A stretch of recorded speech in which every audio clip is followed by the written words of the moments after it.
Aujourd'hui, j'ai un sujet vraiment simple et quand même intéressant que je veux parler, c'est la paresse.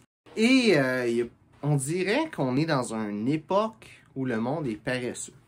Je sais pas, c'est peut-être moi qui a cette impression-là et peut-être que toi, tu n'as pas cette impression-là. Et si c'est le cas, tant mieux, mais regarde la vidéo quand même. Mais je pense que qu'est-ce qui fait qu'on a cette impression-là qu'on est dans une époque où le monde est paresseux? C'est que le monde n'a pas de raison d'être. Je pense pas qu'il y a vraiment, oui, il va y avoir peut-être 2-3 personnes paresseuses dans le monde, là, mais je pense pas qu'il y a une majorité des gens qui est paresseuse. Je pense qu'il y a une majorité des gens est passionnée, mais ils font quelque chose qu'ils n'aiment pas dans la vie. Et c'est ça qui crée la paresse. Je pense que le monde paresseux sont pas vraiment paresseux. Ils font juste pas qu'est-ce qu'ils aiment. Qu'est-ce que ça fait de savoir ça? Deux choses. Premièrement, si toi, tu te trouves paresseux, regarde et demande-toi, est-ce que vraiment, qu'est-ce que tu fais dans la vie, c'est des choses qui te passionnent? Si la réponse c'est oui, ben t'es vraiment paresseux. Mais si la réponse c'est non, c'est probablement pas de la paresse, c'est juste que, qu'est-ce que tu fais, t'aimes pas ça.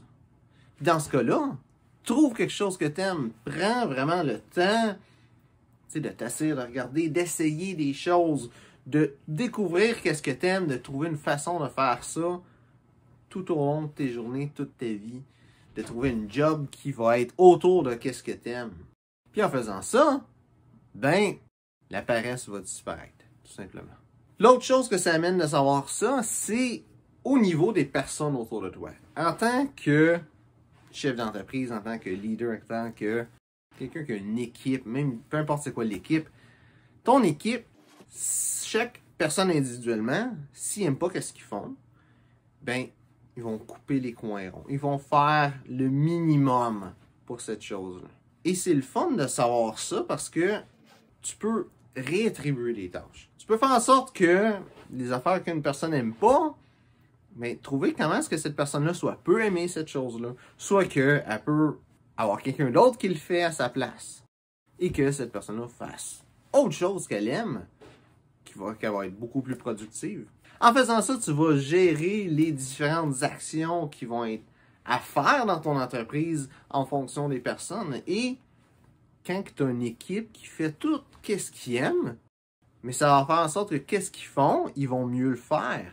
Ils vont mieux le faire parce qu'ils vont être plus productifs, ils vont mettre plus d'énergie dedans, mais ils vont avoir plus d'intérêt, donc ils vont vouloir se donner puis faire une meilleure qualité de travail aussi. Tu vas juste être gagnant en faisant ça. Tu peux éliminer la paresse juste en regardant c'est quoi les choses que ton équipe est paresseuse de faire et trouver une façon qu'ils aiment ça le faire ou que quelqu'un qui aime ça le fasse pour qu'il fasse autre chose.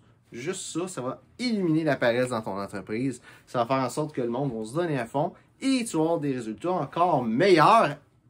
En plus, que ton équipe va être plus heureuse. C'est le meilleur de tous les mondes. Tout le monde est gagnant au bout de la ligne en faisant ça. Donc, la morale de cette vidéo-là, c'est s'il y a de la paresse autour de toi ou en toi, c'est une bonne chose. C'est un indicateur que quelque chose a changé.